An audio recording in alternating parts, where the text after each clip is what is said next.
Support for this podcast comes from Frito-Lay and the 2023 Snack Bracket Championship. The Frito-Lay Snack-It Challenge is underway, and fans are voting on their favorite snacks to crown champion. We're talking about prime-time matchups between the best 64 snacks in the land. Will Ruffles Ridges reign supreme? Can Doritos defend their dynasty? Or will Smart Food use their smarts for a surprise upset? Only you can decide. Get in on all the action for a chance to win up to $1,000 or a year's worth of snacks. Let your snacks be heard. Just go to fritolaysnacket.sbnation.com to vote and enter for a chance to win. No purchase necessary. Sweepstakes ends April 3rd, 2023. Void where prohibited. Year's worth of snacks awarded in the form of 52 coupons, each good for one bag of chips. See official rules at fritolaysnacket.sbnation.com. This is the Black Gold Banneret Podcast.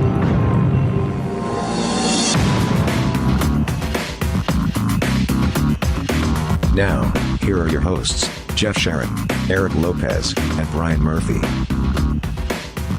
All right, welcome in. Jeff, Eric, and Brian with you here as it is football week at long last, ladies and gentlemen. We are here. It's mid-September, and UCF is going to play their first football game. It's our first football game preview show here on the Black and Gold Banneret Podcast of 2020. It's going to be weird.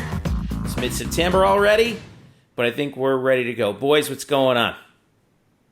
Nothing much, Jeffrey. I was in downtown Orlando today, walking around, and I have headphones in when I walk around, and I could sense that there was a car rolling right beside me, and I sort of looked up, and there was this woman in the driver's seat sticking her head out the window and trying to get my attention, and I had my headphones in, so I took them out, and she goes, "Are you hungry?"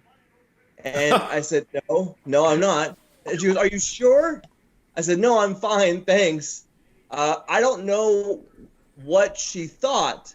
However, I think it's related to the fact that I haven't had a haircut in 13 months. And I think tomorrow that's going to end. For the record, Murph is speaking about his walking on Wednesday, and he's thinking about the haircut on Thursday, although that could be any day in downtown Orlando. So, that's pretty wild. Well, you shaved the beard, though, Murph. Like, food? Yeah. What was she offering? That's my question. Well, I don't know what kind of food. I don't know. I mean, if it was like a half-eaten Big Mac, I would be like, lady, I had just come back from eating at a restaurant. So it wasn't even like that. Was fine too. One of the really nice ones over by where you live too, right? I'm sure. Yeah, I'm downtown, so it's not cheap. So apparently, it's that. I certainly didn't dress up to go out. I think I was wearing t-shirt and gym shorts. That might have been a thing too. But I think it's time that I really do need to cut this. In your defense, you're saving your good clothing for your trip to Atlanta to cover football. We're covering football. Finally, at long last, Murph is going to be up there. It's UCF against Georgia Tech on Saturday, 3:30 p.m. ABC, Bobby Dodd Stadium. Huge stage for the Knights to open up their season against an ACC opponent. Of course, Georgia Tech defeated Florida State last week in what was a real slugfest in Tallahassee, a game that I'm sure you really enjoyed, Eric Lopez, quite a bit. But hey, former UCF coaches Geoff Collins getting that win up in Tallahassee to start the conference season for Georgia Tech. Of course, we're going to talk about that and more. But first, we wanted to bring in our guest for today. Of course, here at SB Nation, we are lucky to have sites for basically every team in FBS and then some. But we wanted to reach out to the folks at FromTheRumbleSeat.com, which is Georgia Tech's team site on the SB Nation network. And we are joined by Robert Binion. He is the football staff writer at From the Rumble Seat, also specializes in advanced metrics. And he joined us to preview the game and preview the Georgia Tech Yellow Jackets, who are 1-0, of course, coming into the season. And here is our discussion with Robert Binion. All right, welcome aboard, Robert Binion from the Rumble Seat. What's going on, man? How are you? Thanks for spending time with us. Yeah, excited about the game Saturday, and glad to talk about it. I know. Well, you guys should be excited after that opening win in Tallahassee and a game where you guys came from behind. I guess let's start at the top with a guy who we're all familiar with down here at UCF, Geoff Collins, who's your head coach now. Of course, we're not only familiar with him from his time as head coach at Temple, but also he was a linebacker coach and recruiting coordinator here from 08 to 09. Recruited, I think, something around 7 guys on the defense who eventually played in the NFL. He's brought a little bit of the band back together at Tech with Brent Key on the offensive side, who was almost the head coach here at one point. And Andrew Thacker, who is a graduate assistant, who's now your defensive coordinator. This is year 2 of the Geoff Collins rebuild, and just describe for us like the degree of the teardown and rebuild that Collins has had to do coming from the Paul Johnson triple option days. Absolutely. I would say if we're talking about the teardown, the primary places that you're going to look there at the quarterback and offensive line positions, there's just really not a lot of overlap between what you're asking those guys to do in the spread option that we ran with Johnson versus, a more shotgun spread zone-based approach like we're running now. And so you saw at those positions a lot of attrition, a lot of immediate teardown. Some of the other positions, I would characterize it more as rebuilding in terms of the defensive line and the linebacking core, where obviously we're not asking those guys to do anything different now than we were, but we were really just not recruiting very well at those positions the last couple of years.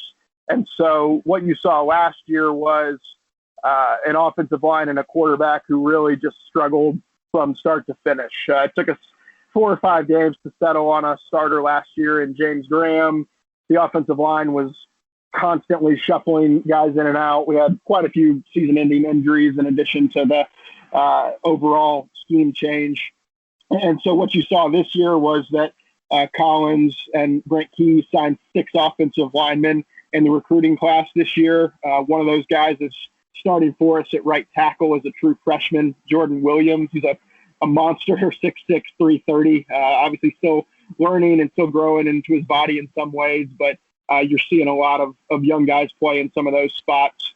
And then the quarterback position, of course, the guy who started for us last year is now 4th on the depth chart, which is the kind of thing that happens when you're moving from an option offense to something that's more traditionally passing oriented. And so last week we started a true freshman named Jeff Sims, a guy who'd been a commitment to Florida State, and so we all enjoyed the irony of him leading us to a win down in Tallahassee after Mike Norvell had not wanted to stick with him after he took the job. And so Sims completed more passes, had a higher completion percentage, threw for more yards than any game we had last year in his first start as a true freshman on the road. And so honestly, that performance completely recalibrated our expectations for what this season could be, and even really for what the next couple of seasons could be. Because if you're going to try to run this kind of offense, it starts with the quarterback, and we weren't sure if we had one, and now we're pretty sure that we do.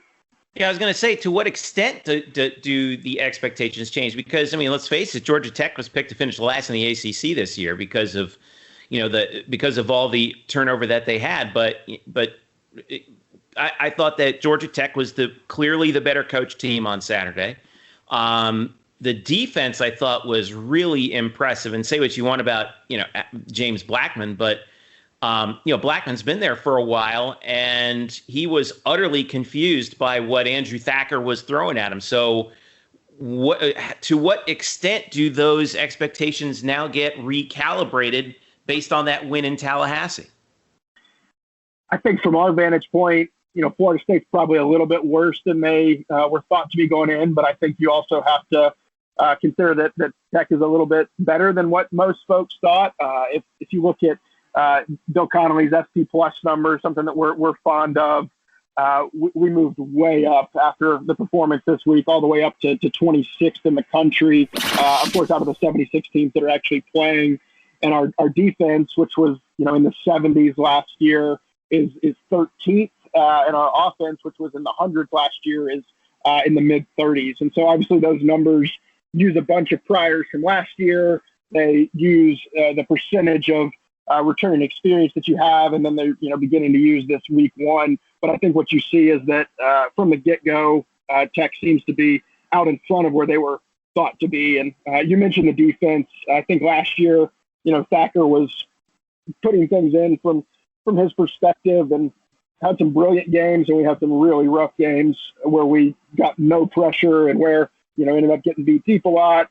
Towards the end of the season, we couldn't defend the run at all. I think we had 4 defensive linemen have season-ending injuries, but according to Bill Connolly's numbers, we had the highest percentage of returning production in the country, and I think you saw that on display last week, where we actually had 3 starters miss the FSU game just on defense, and still were able to hold them under 4 yards of play, held Blackman to about 4.5 yards per attempt, and had 3 sacks, which for us is phenomenal over the last few years. And so I think the defense is legitimately going to be a problem for people this year. Yeah, Robert. Go ahead, Murph. All right, thanks. And also, I should point out, too, that Jeff Sims was a guy that UCF recruited, and they really wanted him here as well. So they're familiar with Jeff and his skill sets. But one thing that stood out to me while watching the game was really how well he was protected. And even in times where he wasn't, he did have lots of poise, but he had lots of clean pockets. And I think that's going to be a huge key to this game, because UCF's going to roll about 8 to 9 defensive linemen and try to rush 4, maybe rush 5. But what can you say about the offensive line, what you saw on Saturday, and really what do they bring? So if you noticed, we did not substitute a single time on the offensive line the entire game. The same 5 guys played all 69 snaps, which is pretty unbelievable. And so I think what you've got is a situation where the starting 5 is pretty good. The right tackle is a true freshman that I mentioned. The right guard is a kid named Ryan Johnson that transferred as a grad transfer from Tennessee. And then the center, left guard, and left tackle all have significant numbers of starts. And so you've got a starting group that has gotten some stability. They've got some cohesion with each other. And like you said, we saw a lot of clean pockets last week, only 1 sack from my count. And when Sims was pressured, unlike the past few years, he was actually able to step up and either find somebody in the intermediate area or take off with his legs. And we were so impressed with his poise. I think what you're going to find is if for any reason we go down a starter on the offensive line, that things could really deteriorate quickly. And so that'll really be something to watch for during the game, is if any offensive linemen have to go out for any period of time at all, it's really going to be a challenge. And you'll probably see us go to some quicker developing plays if that kind of thing happens. Eric, go ahead. Yeah, talk about the running game, because I got to believe Georgia Tech, obviously, they have the 2 backs. You're going to want to run the football, maybe keep the ball away from UCF offensively. You mentioned the offensive line. Brent Key is the offensive line coach and the running games coach. That's what his title is. Just tell us a little bit about that balance there with the running game for Georgia Tech to help Sims out. And Sims obviously will be a part of that running game as he showed against Florida State. Absolutely. Last year we were a team that ran the ball about 60% of the time because that was definitely the strength of the offense. This past week in Tallahassee, I think we threw at about 55% and ran at about 45%. I think what you saw there was a lot more confidence in the quarterback than they had last year. But from the running game side, there's a little bit of mystery right now. Jordan Mason has been our starter for the last year and a half.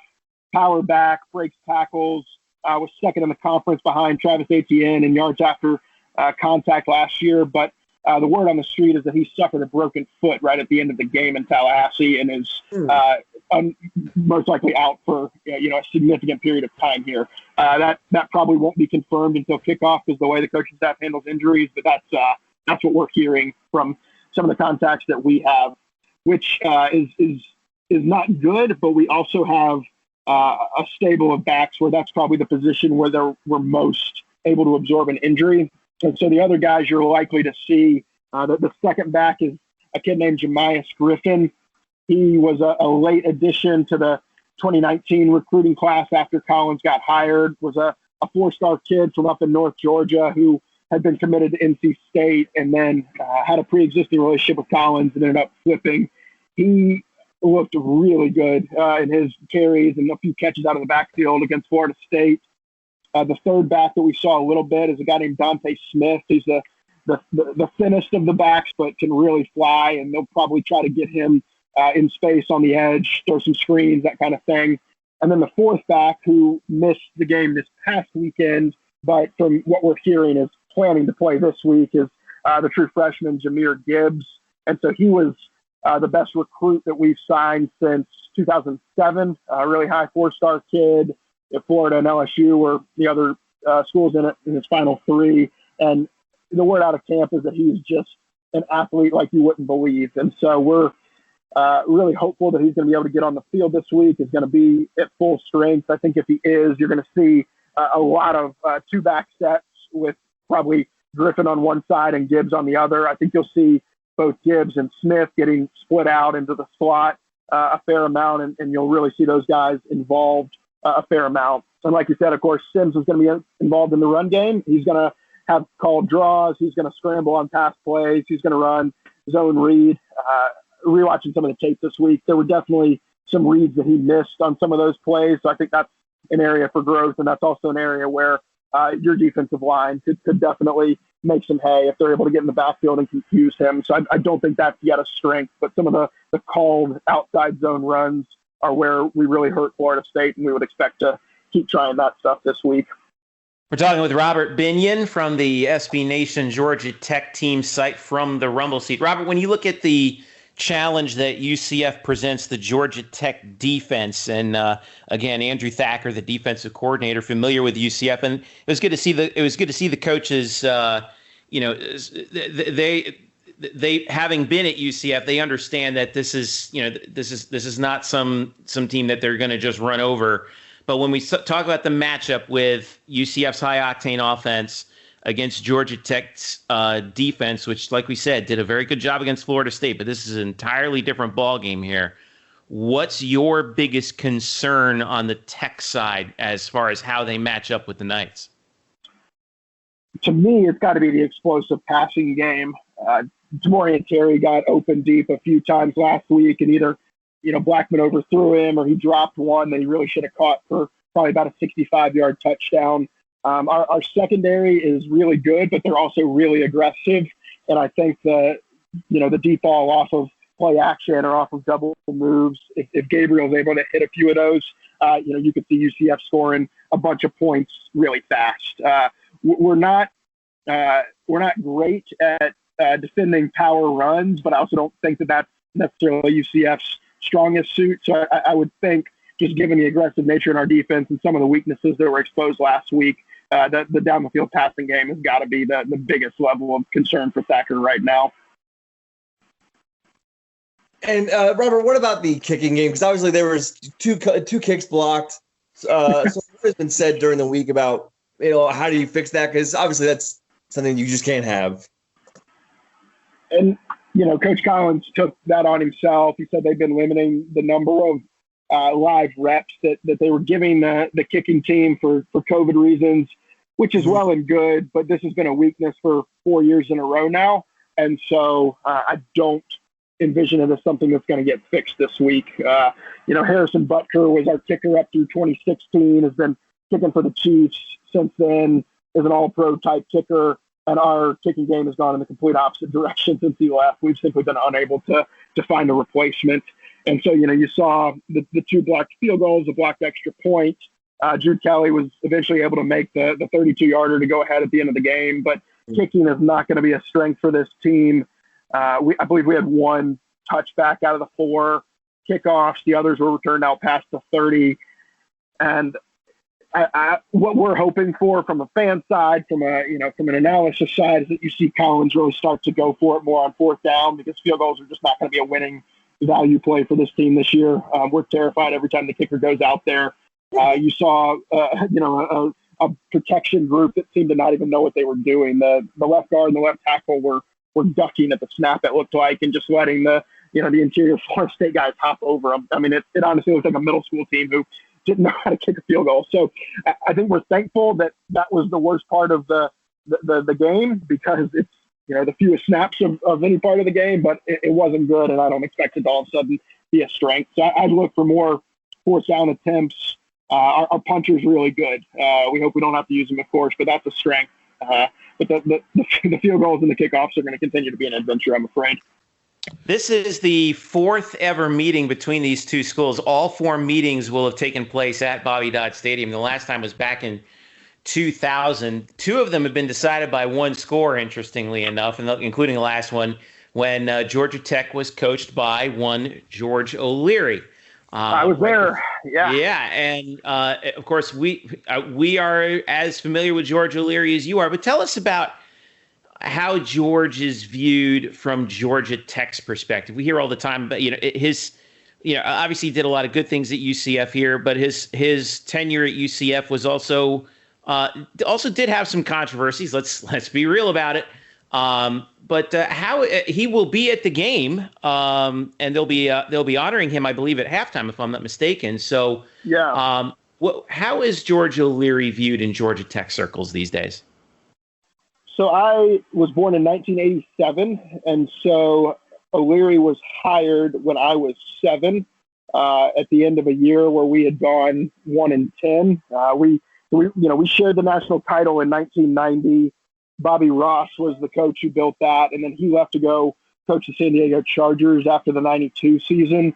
And we hired a guy who was supposed to be an up-and-comer named Bill Lewis, and he managed to completely run the program into the ground in about 2 years and got fired halfway through the 94 season. Again, that team went 1-10.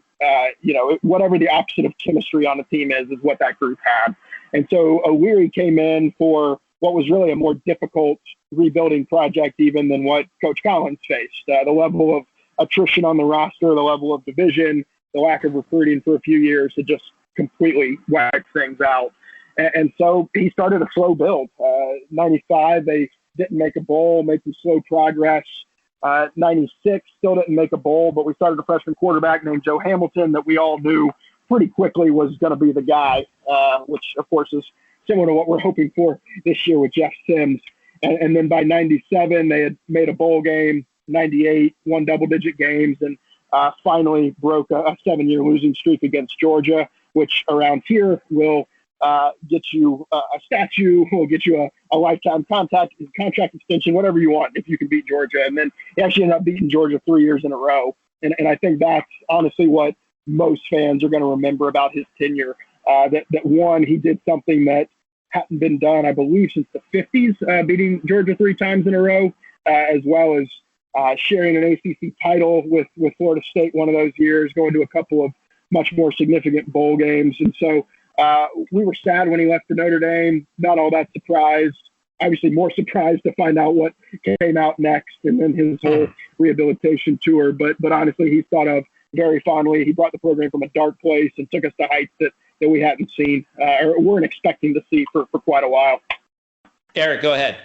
You don't have a statue of him, do you? I mean, we kind of there's a statue over here about him. He did beat Georgia in the Liberty Bowl here for UCF's first ever bowl. But do you guys have any statues over there? We don't have a statue of him. No, our statues are more reserved for the guys who coached in the first half of the 20th century. We haven't built any in a while. All right, very good. Probably should stay that way. But you mentioned George. Obviously, Geoff Collins was on his staff here at UCF in 08 and 09. Brent Key was on George O'Leary's staff for a long time, and they're trying to build Georgia Tech back to it was. I'm curious your thoughts because I really have enjoyed Jeff's personality.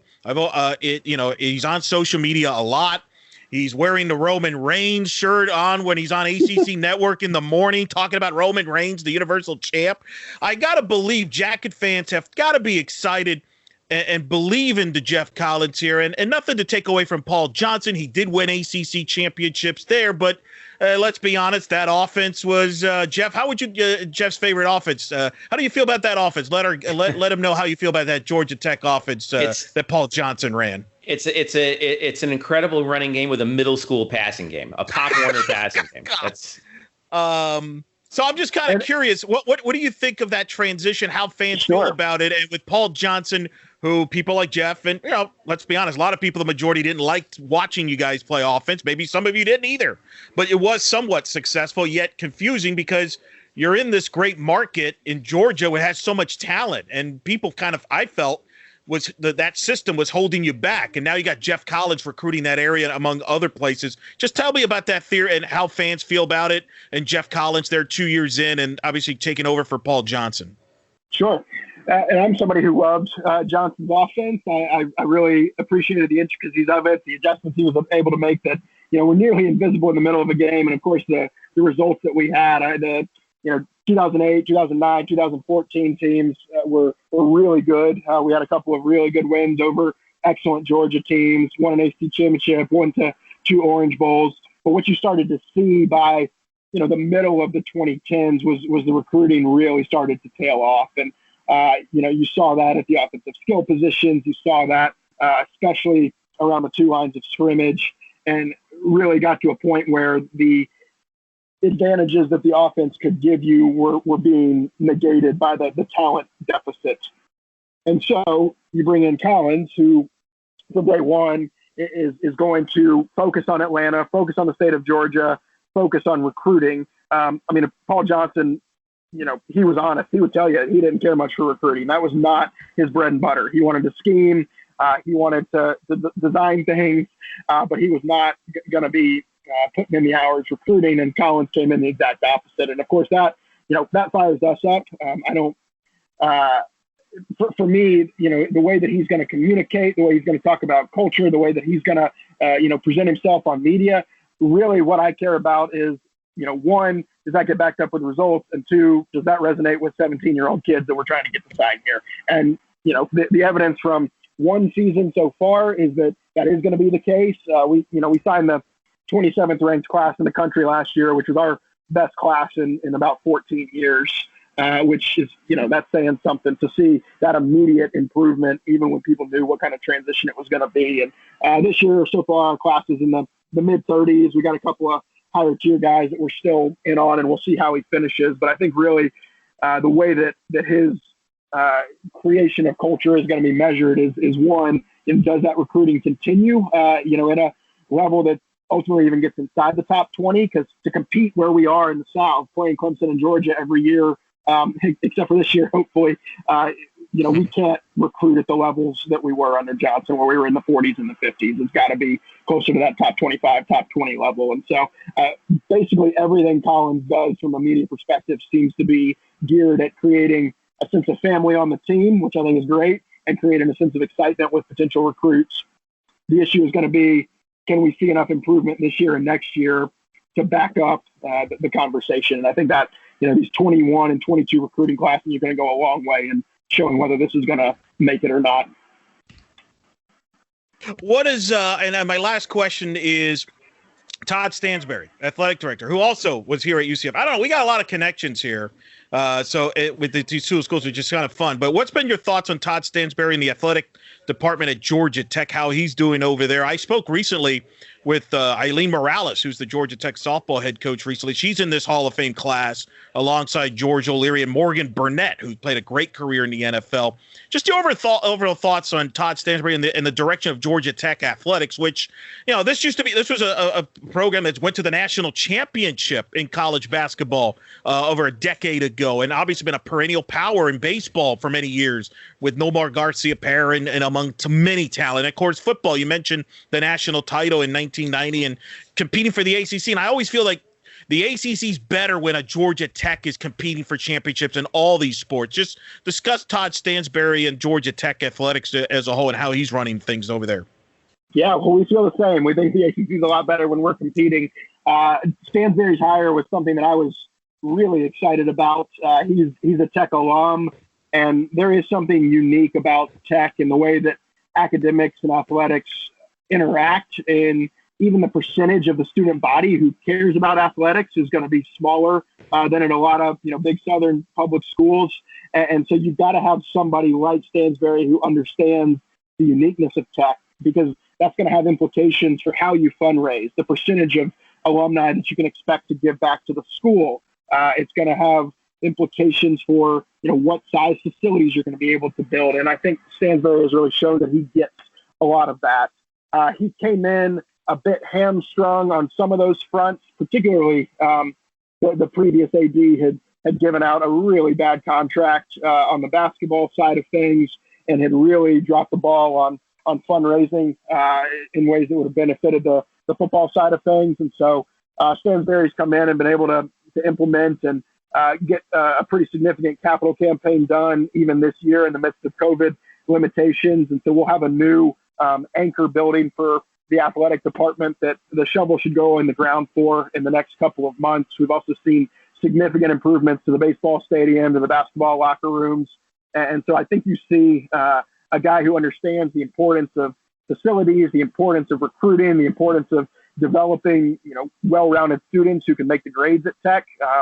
I guess going back a little bit to our previous conversation, one of the only negatives really out of the O'Leary era was that we ended up having a ton of guys fail out of school that ended up hurting us pretty significantly from about 2002 going forward. And I think with Stansberry and Collins, you see their understanding that kind of thing just doesn't work. And so we've been really good on NCAA APR standings while also trying to hire better coaches, build better facilities. And so I hope Stansberry's a guy that's with us for a long time and is able to return some of the prominence that we've had, even in recent years and hope to continue to have.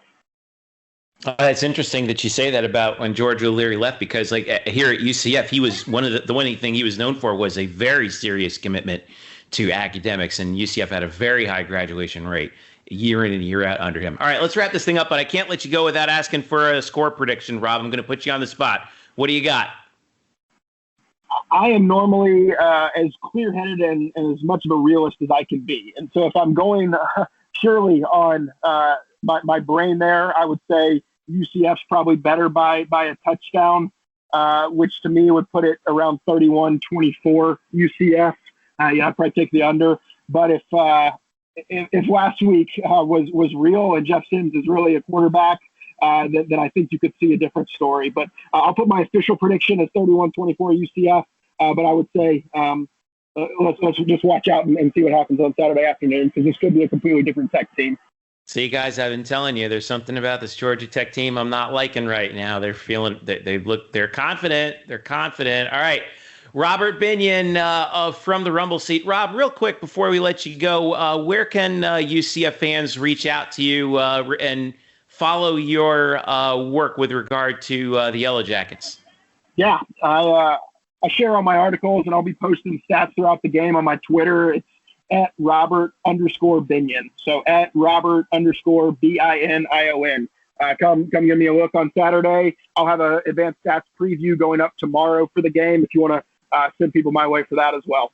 Will do. Robert Binion from the Rumble Seat. Thanks again, and hey, enjoy the. I hope the air is starting to clear up in Salt Lake City where you are over the last couple of days, and stay safe up there and enjoy the game on Saturday. We'll be talking to you. Okay. Thanks. Great to talk to you guys. Today's episode is brought to you by Cars.com.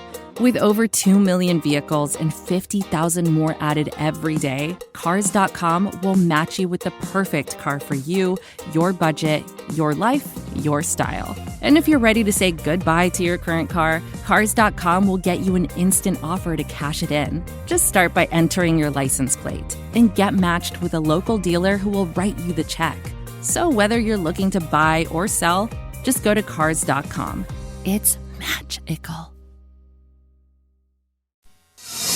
All right, thanks again to Robert, and make sure you also follow From the Rumble Seat, which is FTRS blog on Twitter. FTRS blog on Twitter is where you want to follow the latest on the Jackets from SB Nation. Guys, I'm telling you, I've been thinking about it all week, and I keep getting dismissed by Murph, who's like, yeah, same old from you, Jeff, but there's something about this game I don't have a good feeling about it. I know it's the Roman Reigns factor, isn't it? WWE Universal Champion. You're worried about it, aren't you? It's a season opener on the road against a team that's playing with a little house money in terms of confidence.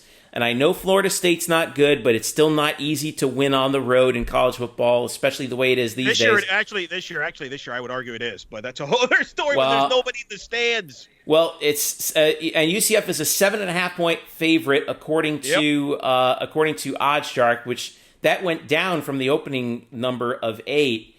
I don't know, man. I'm not feeling good about this. Eric, what do you think? We're fine. This will be. Listen. Here's the thing. So Georgia Tech, and I think they're heading in the right direction with Geoff Collins. It was cool, and that's one of the cool things we'll do here at Banneret. If you're new, or even if you've been listening for a long time, we will also break down the opponents, unlike any other programs you listen out there. So we'll always have the opposing point of view to get you set for each game week. So we're excited to do that with our great friends and family at SB Nation. So that was awesome. I think they're heading in the right direction. The problem is this is taking a different level. Florida State is not very good. They don't have a quarterback. UCF does. So let's start with that. I mean, they're going to go – this is basically going from Josh Rosen to Pat Mahomes is what Georgia Tech's going to be seeing. Wow. Because not to bury a kid, but James Blackman shouldn't be a quarterback in Division I football. And the problem that Geoff Collins had, he had a great game plan. And here's the thing that's going to be fascinating on Saturday. And you and I know Geoff Collins. You've covered Geoff Collins. He likes to expose certain defenses. And on what he did in the Florida State game was so smart. He basically told James Blackman in Florida State, we dare you to complete passes deep. We dare you. We don't think you can complete deep passes. And on pass attempts from 10 yards or more, James Blackman was 3 of 17. The plan worked. The problem is Dylan Gabriel is very good throwing the football deep. So I don't think Geoff Collins is going to be able to have that game plan.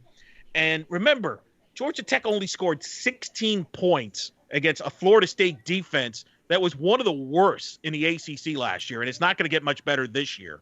So they're going to have to score more than 16 points, I think, to stay with UCF. That's obvious. I think the if you want to make a case for Georgia Tech, the big question, here's the question, Murph. Georgia Tech played a game under their belts. UCF, this is their opener. It wasn't designed that way, but that's the way it is.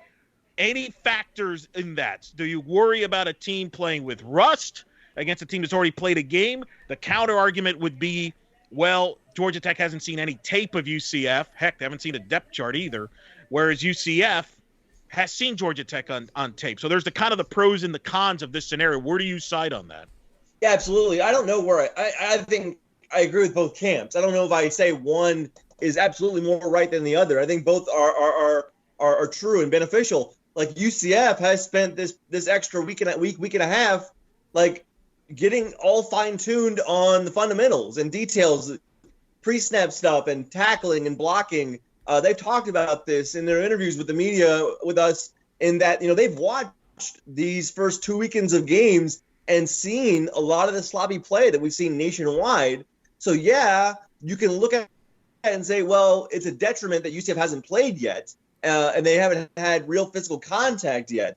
But it's also beneficial in the fact that UCF has had this much extra time to sort of iron out all the things they need to get ironed out, and to look at these games and go, we need to work on that some more. We need to make sure we're better on this some more. So I don't think either one is like much better than the other. I think they're both worth arguing about. I think for me, as I mentioned in the interview, I was really impressed with how Georgia Tech's offensive line blocked Florida State, and UCF, being in a very aggressive man-to-man defense, really leaving their corners on an island sometimes. UCF's going to rush, 5 or 6 sometimes. I want to see how that line holds up to UCF's defensive line, especially as Robert pointed out in the interview. Georgia Tech didn't sub any offensive linemen in that game. UCF's going to sub like 6, 7, 8, 9 different defensive linemen. How does that impact the game? And as good as Jeff Sims was for Georgia Tech, and he really was, like parts of the games you can see, like as a true freshman, he showed poise when there was some business going on in the pocket. He made some pretty good throws. He's always got the athleticism and a good arm. But man, he should have been picked up. He was picked up twice. He should have been picked off the third time. And all 3 of them were like really bad. Like in all 3, he stared down his receiver for about 10 seconds. Totally didn't see a defender who was standing right next to or in front of his target. The third one that should have been picked off that was dropped should have been a pick 6. Yep. So he's really prone to still making bad freshman mistakes. And I think everything we've heard about Dylan Gabriel this fall, certainly from QB coach Joey Halsley, is that how Dylan is determined to know everything there is, really being a quarterback guru this fall, of knowing what defenses are doing and why they're doing it. He wants to know every single nuance of the game. And I think just I think he would even tell you himself, his preparation level is higher than it was. And I think his understanding naturally is better. And I think it's going to serve him well, because we know how he struggled on the road last year. and he understands that. It was the third question he was asked when we talked to him about a week ago, was how can he improve when he goes on the road? And he talked about just being in that, experiencing that, and having that under your belt, knowing what that's like. And I think he knows he has something to prove on the road, and I think he's going to do that. Boy, that sounds an awful lot like another guy who we had around here who made a lot of improvements from his freshman to sophomore year, don't you think? Yeah, a lot of Hawaiian quarterback I heard. Yeah. Number 10. Let me also point out, you heard it in the interview.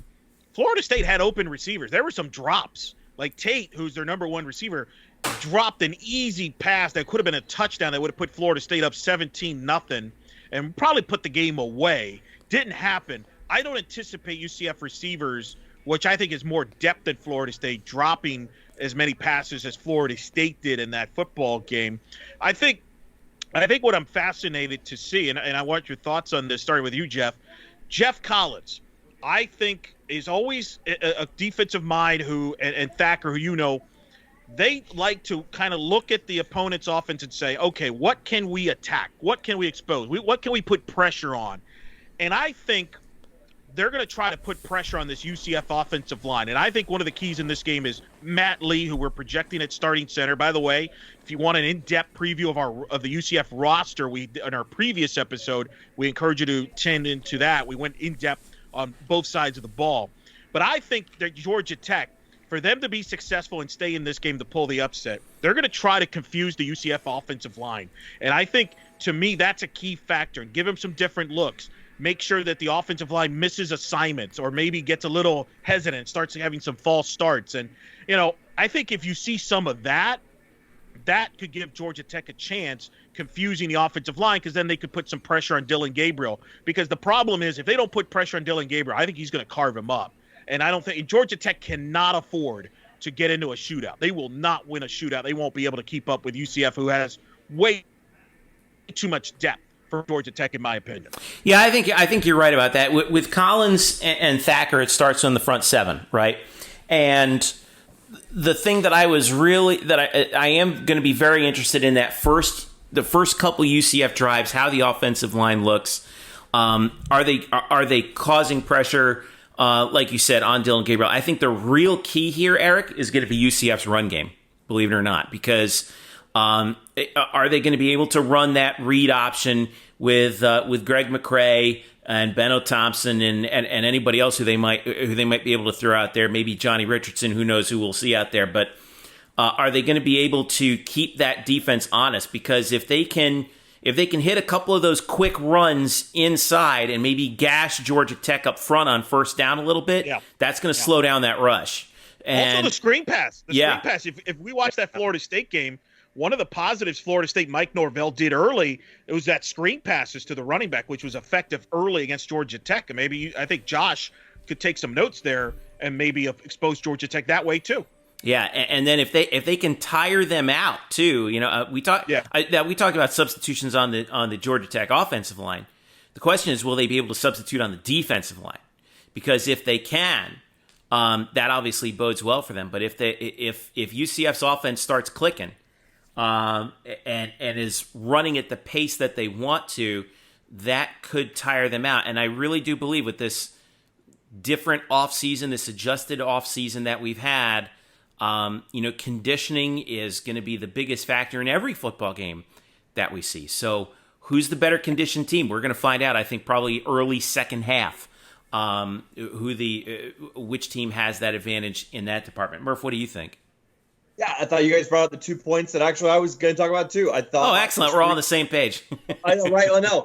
I thought the screen game was really effective. I think that's something UCF needs to do, and I think Thacker's talked about this week in his media availabilities, is just the tempo and having to change the way they've practiced this week to sort of adjust to that tempo and keep guys in there for longer periods of time, more plays on their defensive line, play after play after play, which typically they may not do as much of, but for this opponent, they need to.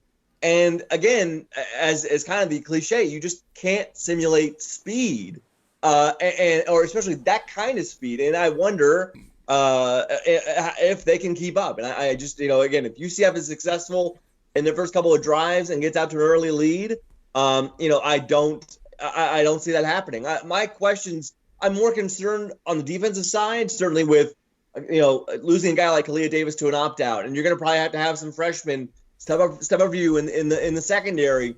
But if that defense can be okay and that offense performs like they should perform, UCF should win this game. Yeah, but one thing that I think bodes well for Georgia Tech is the fact that Collins and Thacker and Key are there, because we heard it from them during their press conferences this week. Because they both coached here, they are not going to let their players overlook UCF. And to what extent that's a factor when. It's not, wait. What? Yeah. You think they're going to overlook? No, I'm not saying that, but I'm saying the players. I don't think the players are in any room to overlook UCF. They could be reminded they lost to Citadel last year. And there's that digit. There's a little digit next to that UCF that got their attention. As much as we talk about how the rankings don't matter outside of the CFP, like the players like that, and the players gravitate to that. So I'm sure Georgia Tech knows what it would mean to be a top 15 team. No, yeah, I mean, obviously, but what I wanted to say was it was a very awkward segue to bring up the sound that we have from Geoff Collins and Andrew Thacker, where they, were complimentary of obviously of what UCF has done, and heaven knows they would know because they coached here. Playing against a great football team, a great football program, one of the top 10 programs in the country over the last 3 years. Great coaching staff, great players, great speed, great schemes, and we're well versed in that, and have a tremendous amount of respect for the opponent that we've got coming in. I just want to take the time. It's I had 2 years at UCF, and I was coaching for George O'Leary, so that was really more like 14 years down there coaching for Coach O'Leary. He's going to be at the game this week. He's going to be honored for the Georgia Tech Hall of Fame, so just tremendously blessed that I'm in this position because of George O'Leary. And he means the world to me. He means the world to my family. And, I think it's a perfect time because he had such a great run here, and he had such a great run building that program the right way. And, and the people that are UCF fans, when I say this, they'll know we talk about get your chili hot when I was down there, but I've got a tremendous amount of respect for that place, tremendous amount of respect for the program that is being built there and has been built there, and excited to play a great opponent, nationally ranked opponent on ABC, 3:30 on Saturday. So, sure, yeah. So UCF, when people think about their offense, probably get stigmatized as just explosive skill players, and just the big sexy plays. But they're a physical bunch, and part of that is they're very good on the offensive line. Whatever Power 5 and Group of 5, whatever that means, that does not hold true for a UCF team. They are one of the elite teams in college football, and just offensively, they've got explosive playmakers. They have great skill, but they start by establishing the interior with a really good offensive line. They go so fast, they get you tired. So when you're tired, you want to pass rush less. You're so worried about getting lined up. Your execution, your assignments get a little bit tougher because you're tired and you're thinking. You're not able to execute. So that's the way that they have success. But we've got to create pressure. We've got to create pressure with a collective depth chart, with push of the pocket. We've got to pick and prod when we can pressure them. But we've got to create it just with our base defense, to your point, and that was a big difference in Florida State. Our 4-down rush was able to push the pocket more to make the quarterback uncomfortable. It wasn't necessarily just patterns or, just cool design blitzes that were coming free. It was guys playing with a really good effort and controlling and pushing the pocket, which we worked a lot on in the offseason. So being selfless in their rush lanes, not 4 guys on the front just trying to win their one-on-ones, but trying to work collectively together so that you have 4 points on the quarterback and pushing it. And they did a great job with that. So UCF creates a challenge with their pace and tempo. They create a challenge with their run game. They create a challenge with their max protection, where they got 7 mans in protection and just run deep routes and perimeter screens. So more difficult to get pressure on, but we've got to find ways by being selected by scheme. All right, so that was Geoff Collins, and then the head coach of Georgia Tech, and then Andrew Thacker, who is a GA here. I knew Andrew. All right, funny story about Andrew. I knew him when he was here. In my previous job before I came back to UCF, one of the high schools that I covered when I was living in North Georgia was Gainesville High School. And Andrew Thacker not only went to and played at Gainesville High School, He's I believe, the stepson of Bruce Miller, who was the head coach at Gainesville at the time. And of course, Bruce Miller at Gainesville, they went on to coach Deshaun Watson for 4 years. And Watson went on to set all kinds of Georgia State records at Gainesville. So that's a football family up there in Georgia, and a great community in Gainesville, Georgia around it. One of my favorite nicknames ever, the Red Elephants. The Gainesville Red Elephants. You can't beat that. Let's do predictions real quick. It's a 7.5 point spread right now as of this recording. 62 is the over under. By the way, 54% of the money, according to OddsShark, is on UCF minus the 7.5, and 52% is on the under 52. So, what do you guys have on this one? Eric, I'll start with you. Well, first of all, can I campaign for this to become a series between these two? I think this is a natural matchup for both schools. Maybe not play every year, but play every other year. I mean, we've discussed the coaching connections here with Geoff Collins, Brent Key. They're honoring George O'Leary, as we mentioned. He's part of this UC Hall of Fame alongside Eileen Morales, who's a Georgia Tech softball player who I actually covered, played against UCF, which is kind of wild. I think this is a natural rivalry. You got to play, Atlanta, Orlando, very favorable for fan bases. You have so many ties to the programs. I'd like to see this matchup become every year, every other year, because this would actually be, give UCF a rivalry that they're lacking right now in football. They don't have a real rivalry right now in football, so this could become one. Unlike, other ones that people think it's a rivalry. That's not, because we keep owning them that we won't mention in the other school. So I'll just throw that out there. But the second part, while I think Georgia Tech's headed in the right direction, if this game was played in 2021 or 2022, I think it'd be a dangerous game. Could be similar to 20 years ago when Georgia Tech came back with George Gotze, who used to be at UCF, of course, the quarterback at Georgia Tech. But, and I know Geoff Collins is big on Roman Reigns and Universal title, but Murph, who was Roman Reigns' biggest kryptonite at WrestleManias when he would lose all the time? I don't know, Eric. That's a disappointing answer, Murph. I expected much more. I know. I really feel ashamed. Yeah. Greg Lady hates me right now. Yes, and Todd Dagenet. I'm confident both of them would know the answer, because the answer is the beast incarnate, Brock Lesnar. And who do we have on this offensive line that people compare to Brock Lesnar? Parker Boudreaux. And I expect Boudreaux and the UCF offensive line to just absolutely send Georgia Tech's defense to Suplex City and win going away by a couple scores. I'm going to definitely mention that during the game. There's no doubt about that. Well, first of all, I want to give props to the hurricane that's passing through, and that it's just going to be a little too slow to cancel this game. I know it really tried, but we're going to play it. It's amazing. Secondly, I will take the under. Just because maybe UCF, I really do fear that maybe UCF maybe isn't going to be clicking on all cylinders right away. But I think they cover. I think this is more like a 34-17 type game, something like that. Like it's comfortable 2-score margin. And I hate this every week, picking scores. It's such a crapshoot. But there you go. I got 31-24 UCF. I think this one's closer than anyone thinks. So you caught Robert. Yeah, exactly. And I wrote it down, by the way, before we even talked to him. I wrote it down in the round table for Jeremy. That Jeremy's going to have that up on Hamilton Friday. Ain't coming back, man. He ain't quarterback. Godsey ain't coming back.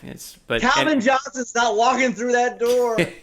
By the way, this game 3:30 ABC. Make a note. ABC. Big. Yes. Joe Tessitore and Greg McElroy, which has created a lot of social media chatter, will be calling the game with Marty Smith, who apparently, Murph, was Marty Smith part of the Josh Heupel presser there? Because he was tweeting about what Josh Heupel was talking about Mackenzie Milton on Monday. He was also really complimentary of the video department work on the UCF preview, right?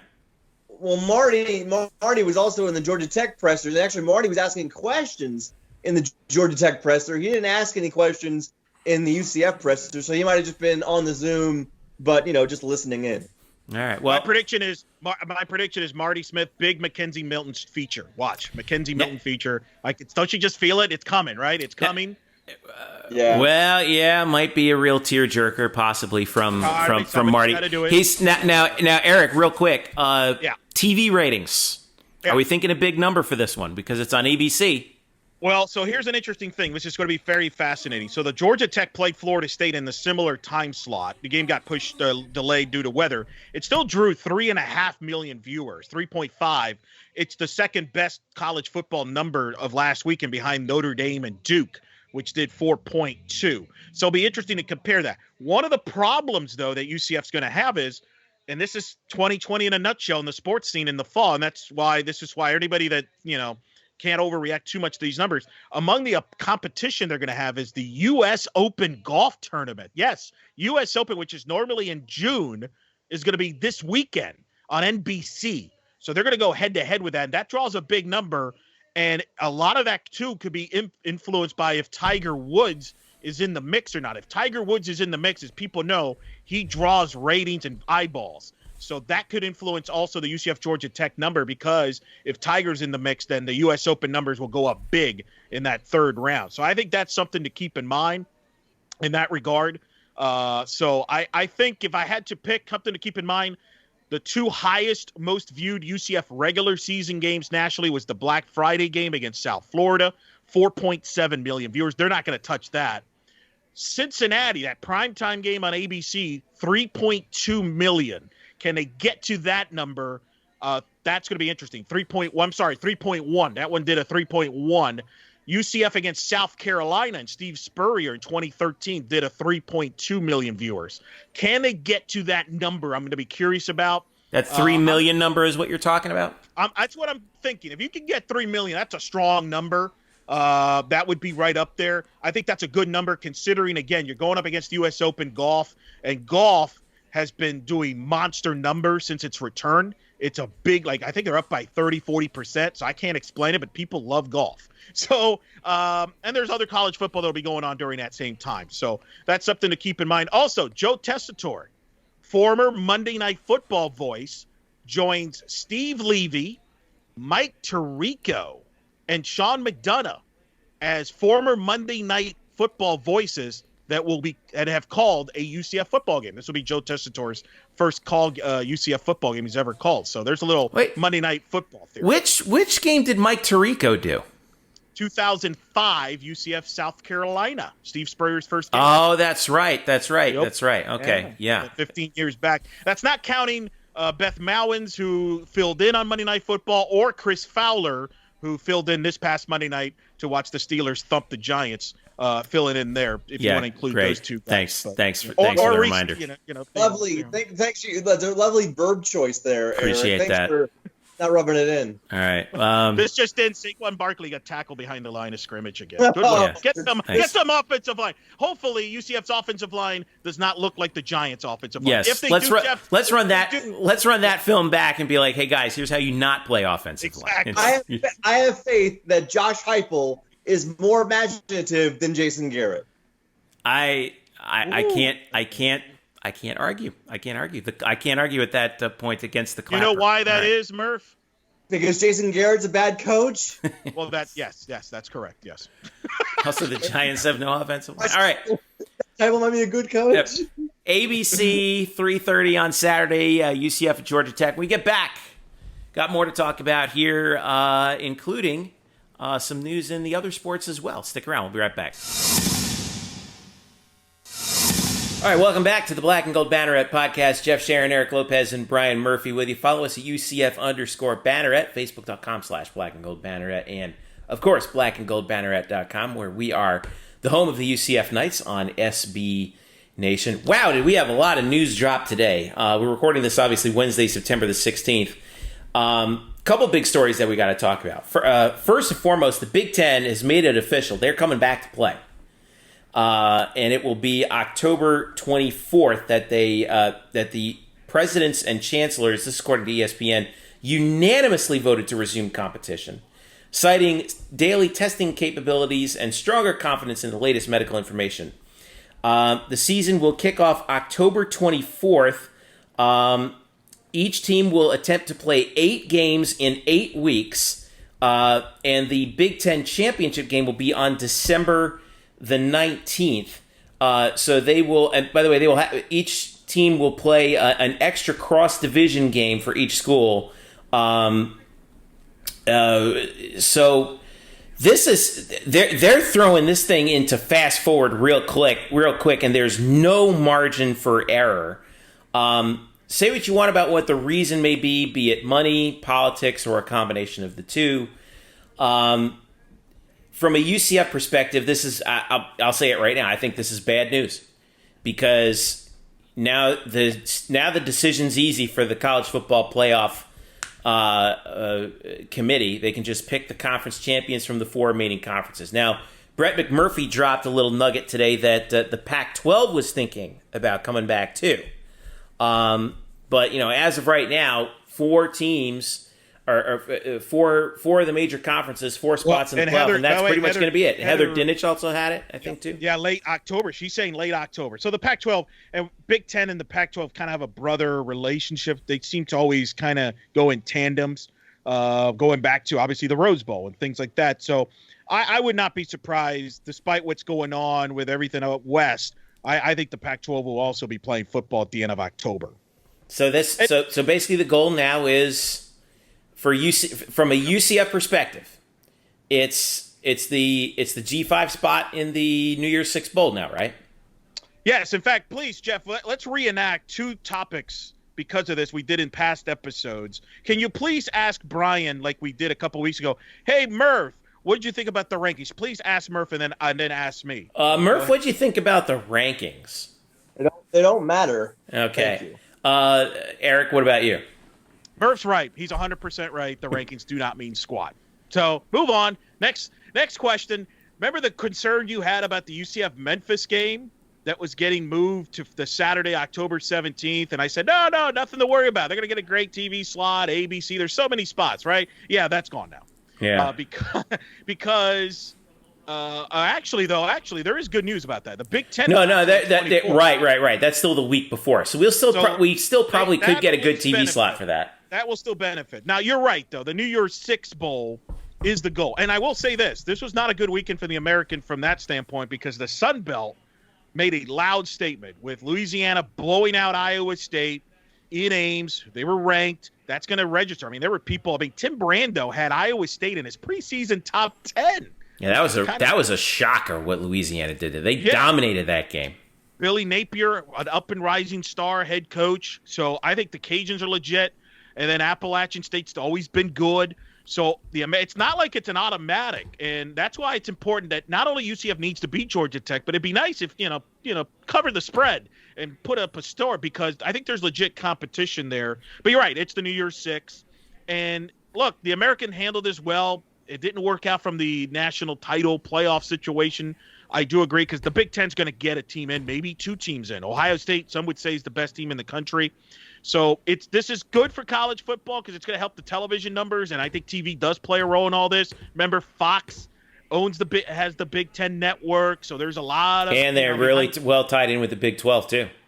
Correct, and the Pac-12 to even some extent. So, and it's no secret the television numbers for the American, for college football, have not been good in the first 2 weeks, and so this will help. The Big Ten brings to big markets, big ratings, so that won't help UCF. But like you said, you got to play for New Year's Six, and when you're in a situation, you can play for the Peach Bowl. You could still control that, and I still think that's successful. And oh, by the way, that's still a big paycheck, and every school right now will be happy to take any paychecks they can get. So.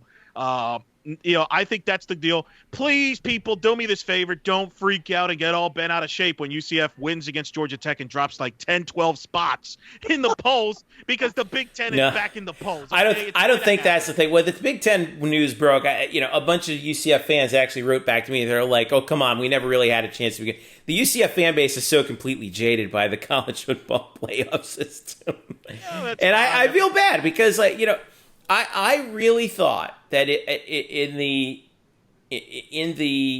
status quo, without the Big Ten, without the Pac-12, that UCF really did have a shot. I'm with you on that. I'm with you, but I know. It's one of the few things that we actually agree on. But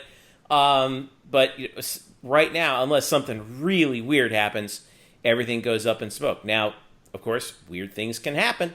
The Big Ten is giving themselves zero margin for error here. And I think that's... Oh, yeah. I mean, look, there's a lot of questions whether we even finish a season across the board. I mean, let's not pretend like we're clear, because, I mean, Memphis was supposed to play Houston this week. What if Ohio State ends up playing only 6 games? Right. So my opinion, though, is I don't think how many games you play is going to matter this year, because I don't think everybody's going to get their full games in. I think everybody's going to have different amount.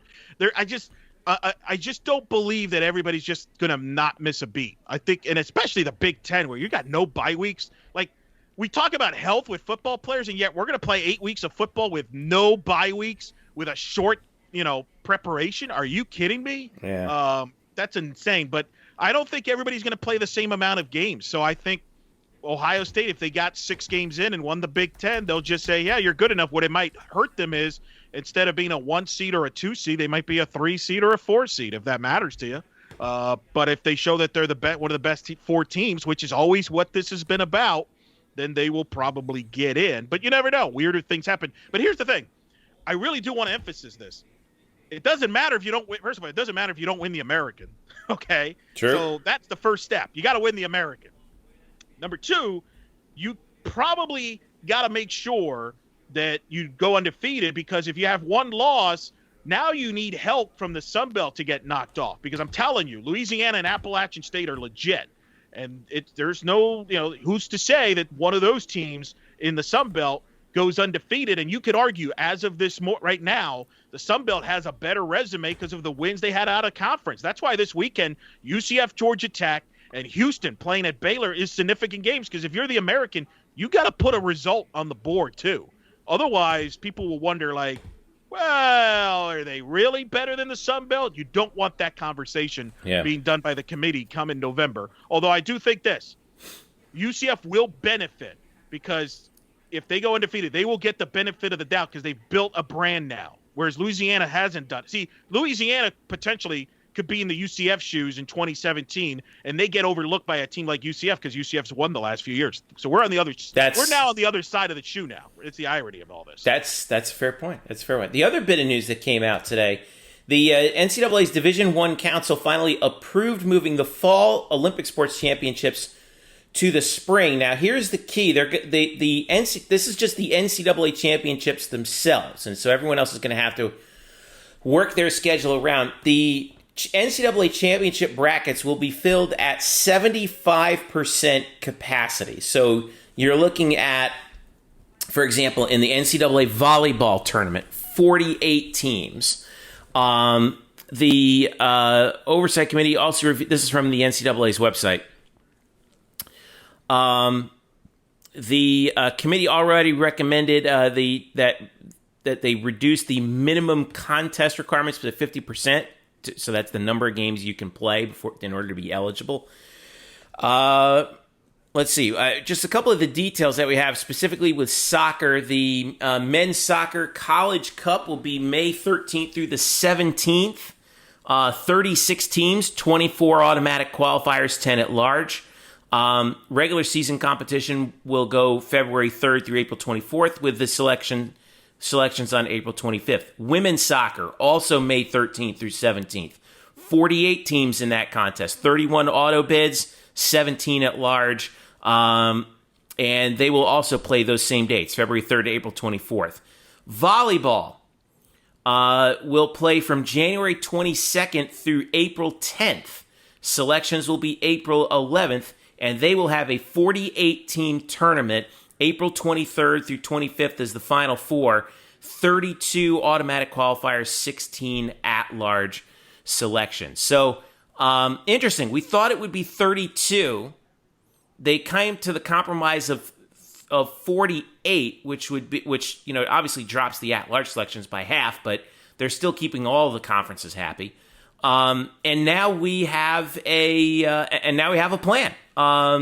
Elo, you follow this as closely as anybody. Thoughts on what the NCAA's plan is right now for soccer and volleyball and cross country? I don't want to mess up cross country. By the way, that championship will be conducted January 3rd, or that season will be January 30th through March 6th. Championship selections March 7th. cross-country finals, men's and women's, will be March the 15th, and 255 runners of each gender will compete. Sorry about that, Eric. Go ahead. No, that's impressive they got that in. Clearly, I think they kind of did a compromise here, right? They wanted to make sure, give motivation to every conference to play in the spring. So the way you do that is by giving them an automatic bid every conference. So, because remember, we spoke about this. Geez, if they lowered it 32, how do you do the automatic bid? So this was a way to kind of keep everybody involved. So they cut the at-larges in half. That is not good news, in my opinion, for the American, especially in volleyball. As you know, Jeffrey, it's tough enough to get two bids from the American in a normal process, let alone 48, because let's be honest, you're going to have the 32 automatics, and I don't know, give me a conservative projection. How many of those 16 at-larges are going to go to the Big Ten and the Pac-12? Oh, probably maybe all 16. Right, you could make that argument. So you're almost from an American. Nah, the SEC will lose its mind. So it'll probably be like 10 of the 16. Something, but the point is, it's going to be tough. Like, you could make the argument, and in a way, this could make the regular season even more exciting. But I think if you're UCF or you're Todd Dagen and UCF staff, you have to go in with the mindset not to win the conference, which you always do anyway, but you almost have to treat like you have to win the conference. And I do wonder, and I'm going to side with Todd on this, Jeff. In my opinion, the conference tournament should not take place. If I was the American, and if I'm Todd Dagen, I do not want a conference tournament in a shortened season with possibly only one bid, because I don't think they're going to be able to get a second team with the shrinkage of the at-large. I think you should just reward the regular season champion. We've had Todd on this show talk about it. You don't want a conference championship to be decided because of a bad day, one bad swing, an injury, somebody's under the weather. I don't think they should be having the conference tournaments to decide that bid in this scenario, because especially in volleyball, because again, I would hate it to see this scenario where UCF goes ahead and wins the conference by like 3 or 4 games. And if they get a fluky loss because they got to go to Cincinnati and lose to Cincinnati, that's terrible. I don't believe they should do the conference tournament this year. If you want to do it in a normal year, okay. But I think in this circumstances, I would strongly be against it if I was in a coaching staff's, not just volleyball, I would argue in soccer as well, because women's soccer is kind of in a similar boat in that, again, I think the ACC is going to dominate a lot of the at-large spots in men's and women's soccer. The men's soccer one, by the way, how the heck do you do a 36-team bracket? How is Murph going to bet? How is he supposed to bet on a 36-team tournament? Help me out with that, guys. How's that going to work? How do you fill a bracket out for that? How do you fill out a 36-team bracket? I actually just Google searched what a 36-team bracket looks like, and you have like 4 play-in games to get to 32. Is what you do, and then you play it off from there. That is weird. Have a question. Where do I go to bet on college soccer? There you go, Eric. That's the big question. We'll talk off the air, Murph. We got places, brother. We got play. But look, I mean, that's going to be significant in how and then we don't even know if they're going to have predetermined sites or not. So how are the brackets going to work? More than likely, I wouldn't be shocked if you see a UCF in volleyball have to go to Florida, and Florida may have a bye, depending on how they do this. Again. But again, having said all that, let me just say this. Having said all that, I'm happy that they're having the tournament, number one, and that they are, it wasn't down to a 50%, that's 75%. So they're letting everybody involved. We'll see if everybody still participates in the spring. There's a chance that number could lower if some conferences like the Ivy League, they like to not play, decide not to play again. So we'll see what happens with that. The other thing that jumps out to me, you read those dates again, it's going to be a heck of a spring, folks. April, man, is going to be absolutely nuts. We're going to have the men's soccer tournament and the women's soccer tournament starting at the end of April and going through mid-May. We're going to have volleyball. The tournament's going to go April 11th through the 25th. And then, plus, obviously, we don't know what the schedule is going to look like right now, but baseball and softball are going to be really heating up at that point. It's going to be a wild spring, man. Yeah, they'll be eyeball deep in conference play by that point. Are we gonna clone the media relations people to be at all these places at once? Like, how's that gonna work? A lot of interns are gonna get a lot of experience this spring. It's and that, by the way, the other news that came out today, Murph, men's and women's college basketball has gotten green lighted to start the season now November 25th, 2 weeks later than planned. But isn't that Thanksgiving? Is that right? That's right around Thanksgiving, right? Yeah. Yeah, the day before Thanksgiving, I believe. Not set in stone yet. They're getting there, though. Yeah, they're close. They're close. So, all right. We'll talk about that next week. Yeah, we'll probably have a plan on that. Murph, I did want to ask you about American League Most Valuable Player candidate Dylan Moore. All right, I got some numbers for you here. He's numbers since returning from that injury that he suffered. Yeah. 11 games that he's played since then. He is 9 of 39 at the plate. It's a .231 clip. 2 homers, 5 RBIs. A little injury hangover, or are the pitchers figuring him out right now? I should probably look and see. Like, remember last time he was just crushing fastballs, and that probably leveled off a little bit as I vamp to do a Google search. It's okay. It's a podcast. We can edit. Yeah, but I know we won't. It's okay. I absolutely know this won't be edited. Watch this.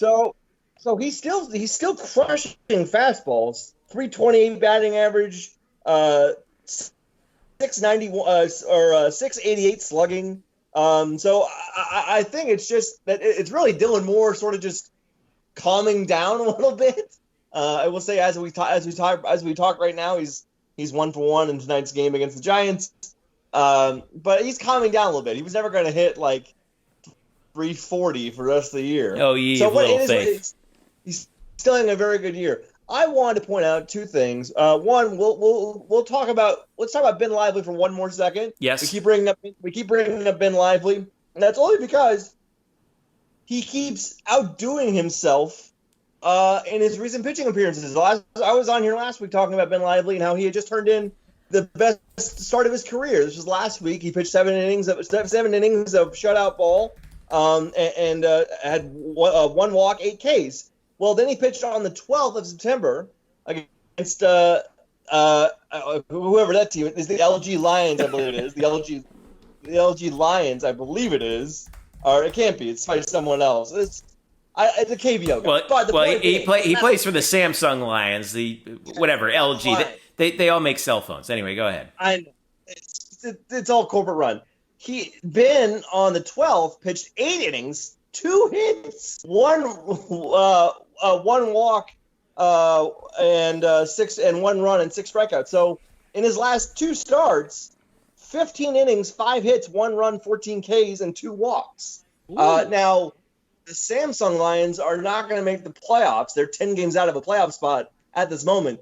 But you can't fault Ben Lively. He's been outstanding these last 2 turns, and he'll probably pitch for the Lions. He'll probably pitch early Friday morning for those of you who care to get up and see what's going on there. And then let's talk also 1 second about Dan Winkler, who really doesn't get a lot of pub on the show because he's a middle reliever, so they're not sexy, and it's a lot more fun to tweet out videos of guys hitting homers like Dylan Moore. But Dan Winkler, since August 15th, has thrown 11 1/3 innings, 2 earned runs, 8 Ks, an opponent's batting average of 195 for the Cubs, doing really good work in the middle of their bullpen. I think we should just mention that. This is good. A Cubs team that's winning their division, right? And it's going to be a championship contender of the National League. A Cubs team that's definitely going to at least win the Central Division. There's no doubt about that. And then Dan Winkler's has become a pretty prominent middle reliever for that team, which is nice to see. He started out really rough, and I was kind of surprised that he made their active roster. But actually, he's not only done that, but he's pitched actually really well these last 3 or 4 weeks. Okay, all right. We're less than 2 weeks away from the baseball playoffs, by the way. I know. The sprint is coming through. Like, we've already played. A lot of teams have already played somewhere between like 47 and 50 games somewhere around there already, which I think is pretty. Maybe the Yankees should sign Ben Lively, Murph. They're down the stretch, so maybe get a quality, healthy arm. No, don't, because he'll end up needing Tommy John surgery within a week. Right away. Yeah, but anyway, so Yanks are 3 back of the Rays. Wow, AL East leading Tampa Bay Rays. And the Marlins are 2.5 out of the East. That's a great time to be a South Florida sports fan, folks. You got the Heat in the Eastern Conference Final. The Marlins trying to win a 3rd World Series, led by the ace, the Cy Young Award winner, Sixto. Right, Murph? Sixto. I know. I mean, it's amazing. I mean, the Marlins are 2 games up on a playoff spot with about a week and a half to go. Like, they're going to make the playoffs. It's going to be great. I'm happy for me and Marlins fans like Kenny Landis does a great job, media relations, who's going to be he's going to have a long spring ahead, so I'm glad he's enjoying right now the fall. Well, what's really fun here is don't we have right now it's 8 teams making the playoffs, right? Best of 3 series in the first round, which I just love the fact they do. I hope they keep this. Right now, if the season ended right now, both the Marlins and the Rays would make the playoffs. We'd have playoff baseball here in the state of Florida. For what it's worth, baseball's fantastic commissioner, Rob Manfred, has said that they're probably going to stick with 8 teams per league from beyond 2020. So, good. No, yes. But whatever. Okay, you're wrong, but whatever. But I'm not. So are the UCF alums in baseball sounds to me they're having much better weeks than the football alums did. Not a great week for the UCF football alums, was it? There was one good bit of news. Matt Prater officially became the longest serving UCF Knight to play in the National Football League. 14 seasons in the NFL. The 2 Knights who played longer than him. Should not be hard. The 2 Knights who played longer than Matt Prater? Yes. What was it? Brandon Marshall, right? Brandon Marshall should. Before Sunday. They played as long as okay. Sunday. Okay. Brandon Marshall is my first guess. That's correct. Sante Samuel? No. Josh Sitton? No. Really? Okay, you got me on that one. We got Murph. Sean Jefferson. Oh, good one. That's Murph. right. Wow. Yeah, Sean played a long time. I forget about that. Great trivia. Both he and Brandon played 13 years. I know because I wrote about this last week for the site when I wrote about what to expect from UCF NFL players. And so, look, it wasn't a great week 1 for UCF NFL players. Jeremy Brenner does a rundown every week of what they did, and I'll just be frank. After Thursday, it wasn't very good. Jordan Akins looked good for the Texans, playing 82% of the snaps, looking like a terror down the seam. Yes, he only caught a touchdown. He should get more targets. Like he's a guy who, if they can get him to just use his size and use his speed, like he can be a mismatch. I think, and I said in the article that I wrote, again, I think he could be a guy who really breaks out this year. And so that was nice. Sunday wasn't as nice. Brashard Perryman, like the rest of the Jets, was not very good. I think most disheartening was to see both Mike Hughes and Shaquille Griffin. I mean, let's be honest, they got burned like badly multiple times, and it really was a bad. And then really, otherwise, they didn't really. No one else really did anything much of note. I guess it'll be interesting to see this Monday night on ESPN Monday Night Football. The Saints and the Raiders. Michael Thomas out for the Saints, most likely out for the Saints for a few weeks. That moves everyone up on the depth chart, a wide receiver for the Saints. So you should see Tre'Quan Smith get more field time. I will be interested to see what he does. I want to see him break out and become more than just a deep threat. But this is a big opportunity for him to step up without the Saints' number 1 receiver. Might see more work from Latavius Murray too. In that case, if they're down receiver, right? Well, it only helps if Alvin Kamara is hurt, and right now Alvin Kamara is the best thing going in that offense. Yeah, it's true. So. AJ Bouye got hurt on the Monday night game for Denver. I mean, really, it couldn't get any worse. He landed really hard on his shoulder. I didn't see the exact diagnosis, but it wasn't a very fun first week. Gabe Davis caught a couple of passes, but I think we know he's not going to be a week in, week out threat for the Bills in his rookie year. AJ Bouye, by the way, got placed on injured reserve, but he's eligible to return.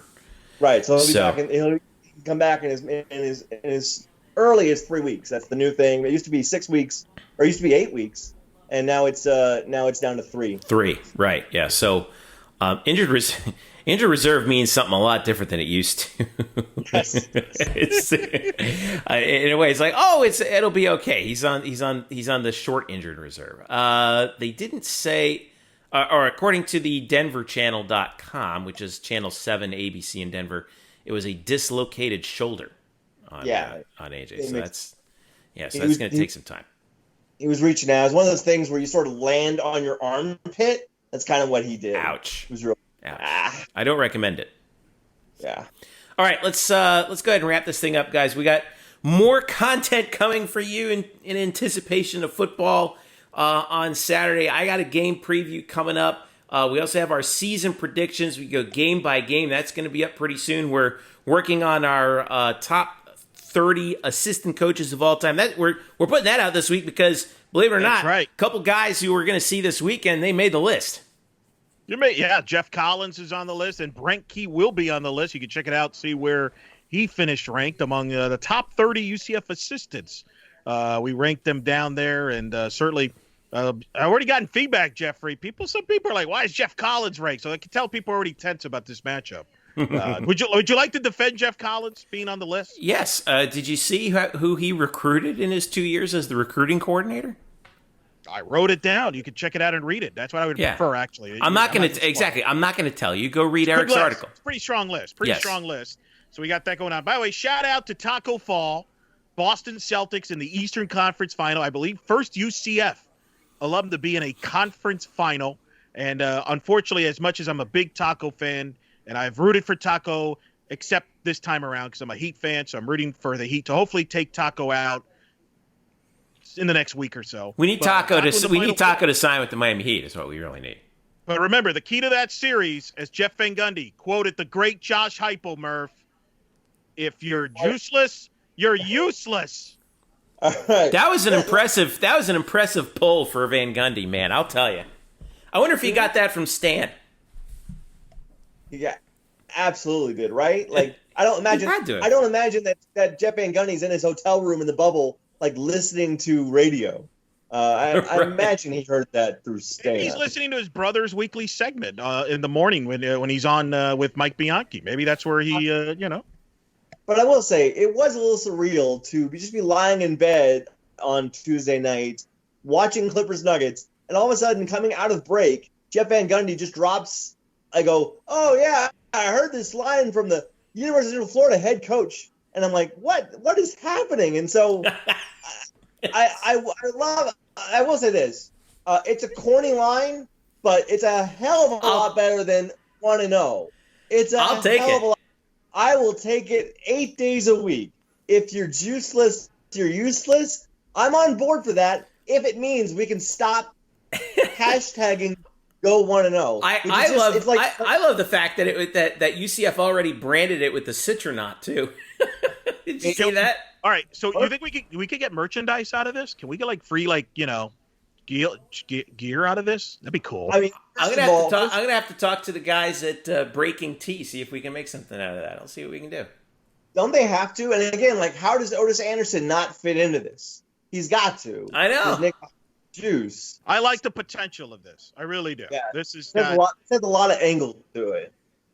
Yeah. So Murph, your goal when you're in Atlanta, okay, for the game, you got to make sure you got to see if you can get me some of that Roman Reigns gear that Geoff Collins is wearing, the Rack 'em and Leave.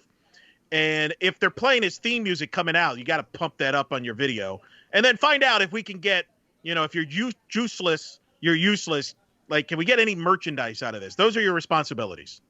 I'm shocked that there probably is a shirt like that, but it probably says parentheses ramblin', wreck everyone and leave. Like, that's got to be made, right? Like, that has to be made already. Well, they just call him the Wreck. That's it, right? I mean, I'm just saying, for Georgia Tech purposes, you can put a Georgia Tech logo and a Roman Reigns logo, cross branding, rambling. Better yet, get a picture of Roman Reigns when he played for Georgia Tech. Yeah, even better. I'm sure that. Ooh, you got to get a photo of that, Murph. I'm sure they got to have you got to believe they got to go full gear on promoting Roman Reigns, kind of like Miami does with Dwayne Johnson, right? Like there's got to be a Roman Reigns photo somewhere in the press box that would not have existed if he did not have. But does he have? But Eric, does he have a flat top, and is he wearing a what do they call those things? A midriff cutoff? A midriff cutoff? No. The fanny pack. Oh, okay. I don't know about all that. But I'm telling you, Murph, right? I got you. If you're Georgia Tech, right, you're the music guy. You got to play Roman Reigns' theme at some point during the game, if not in the intro, right?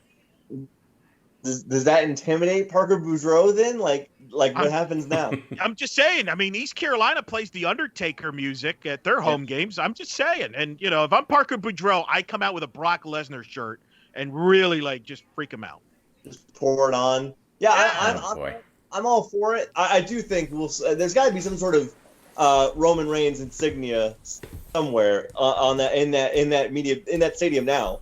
Come on, it's got to be there. It's got to be there. That's the one disappointment about game day not being there. If game day would have somehow made it there, I kind of feel like Roman Reigns would have been a guest picker there. Like, he's been there before as a guest picker, but I think they would have probably Zoom, unfortunately, because the times they were in. But still, I think Roman could have been there. Instead, though, you'll have George O'Leary in the sidelines. So hey, that's your consolation. All right. Well, I'm going to end the wrestling talk right now by reminding you that you can follow us at UCF_Banneret and follow each of us individually at Jeff_Sharon, Eric Lopez Elo, and Spokes_Murphy. Follow all of us for the latest as we lead up to Saturday, 3:30 p.m. kickoff between UCF and Georgia Tech. Murph's going to be there at historic Bobby Dodd Stadium, 3:30 kick on ABC. Wow. Fourth Murph, all-time meeting, Murph, and UCF has lost all three times in Bobby Dodd.